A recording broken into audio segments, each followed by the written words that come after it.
कैसे अपने जीवन में जब हम अहंकार को, अपने अस्तित्व को खो देते हैं, तो जो मिलता है वही सच्चाई है, वही ट्रूथ है, वही अगर हम किसी भी नाम से जाने इस परमात्मा को, इस परमपिता को, इसको ही हर अपने आप जो इसके गुण हैं उससे देखें कि जब कुछ नहीं है जो वही ये है और यही सब कुछ है, तो बात वही कि हम जब तक अपने मनों में इस अहंकार को देखेंगे तो वो जीवन हमारा बिल्कुल ही एक रद्दी के भाव का जीवन है।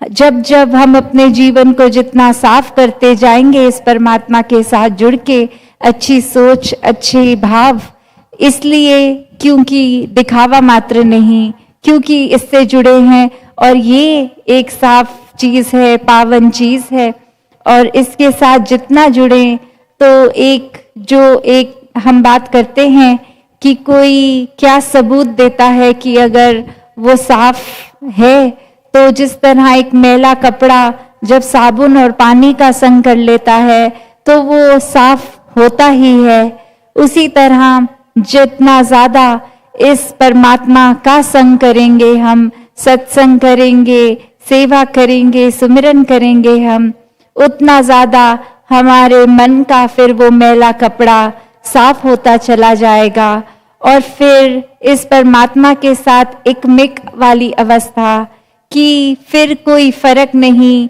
कि ये जहां अक्सर बात आती है कि मैं और तू, मतलब ये दो लोगों का एक बातचीत हो रही है, तो जब एक इंसान उस तरह कहे कि मैं किसी में एकमिक हो गया हूं, तो दो एक अस्तित्व नहीं रह गए, फिर वो एक है, फिर इस तू ही में मैं समा गया है।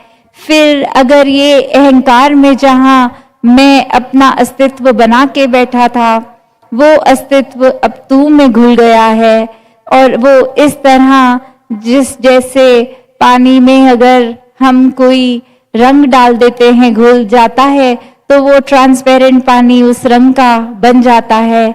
अब वो रंग को उस पानी से कोई अलग नहीं कर सकता।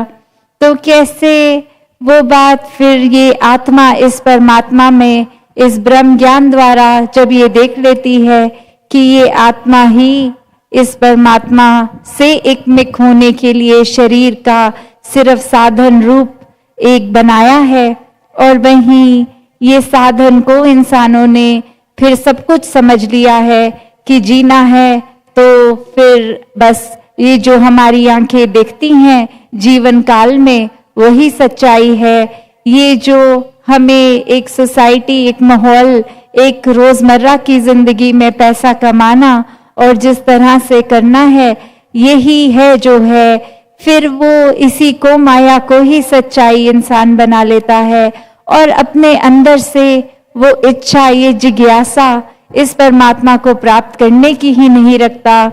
ये सवाल तक इंसान के मन में नहीं आता कि आए हैं इस जीवन में तो एक सबसे बड़ा जो उद्देश्य है इस परमपिता परमात्मा की प्राप्ति, आत्मा और परमात्मा का एकत्व बनाना, वो रह गया, पर बाकी काम कर लिए तो जीवन में कुछ हासिल नहीं हुआ, क्योंकि बात वही, दुनिया भर की दौलतें इकट्ठे एक तरफ करके रख दें और परमात्मा ये सच्ची दौलत, तो पलड़ा एक परमात्मा की तरफ वालों का ही भारी। तो कैसे अपने जीवन में हर समय जहां हर एक के लिए ये संभव है कि इससे एक मिक होके रह सकें, इसी के रंग में घुल जाएं, ऐसा जीवन, चाहे फिर वो किसी तरह दिखने वाला शरीर हो, किसी भी बैकग्राउंड से आए, किसी तरह की भी प्रायोरिटीज अपनी बनाते हों, तो वो सिर्फ शरीर और शरीर से जुड़ी चीजों के लिए है। असल में ये आत्मा अब परमात्मा की हो गई, तो ये प्यार, भक्ति, आनंद, स्थिरता, सहजता, ये जीवन में जहाँ जितनी गहराई से ठहरेगी, उतने ही मानवीय हम बन जाते हैं, उतने ही इंसानीय हम हो जाते हैं। दातार हर एक पे कृपा करे, सात संगत जी, धन निरंकार जी। धन निरंकार जी। अहंकार है जहाँ वहाँ ये रह सकता निरंकार नहीं। जिसको चाहो उसे बसा लो, एक है मन दो चार नहीं। अहंकार जो बस जाता है मन, रावण हो जाता है। निरंकार जो बस जाता है, मन पावन हो जाता है। अहंकार के बस जाने से मन में दुर्गुण आते हैं। निरंकार के बस जाने से मन में सद्गुण आते हैं। अहंकार को जो अपनाए सदा, उसे धिक्कार मिले। निरंकार को जो अपनाए, आदर और सत्कार मिले। अहंकार को अपनाएगा, जन्म मरण में जाएगा।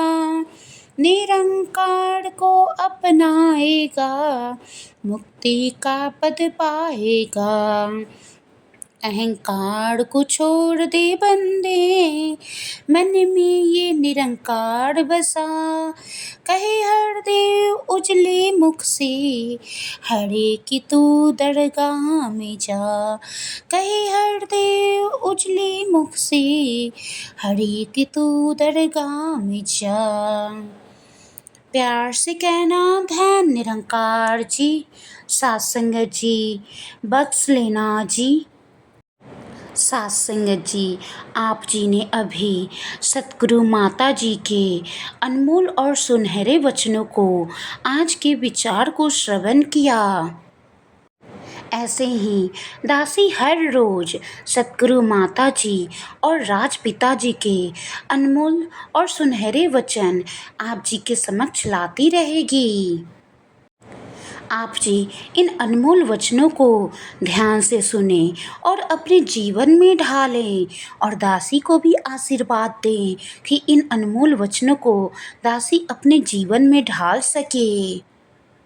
सात संगत जी, चैनल को सब्सक्राइब करें, साथ में बेल आइकन पे प्रेस जरूर करें ताकि नए नए अपडेट्स आप तक पहले पहुंच पाए। वीडियो को लाइक करें और शेयर जरूर करें। बख्श लेना जी। गुरु प्यारी सात संगत जी, प्यार नाल कहना धन निरंकार जी।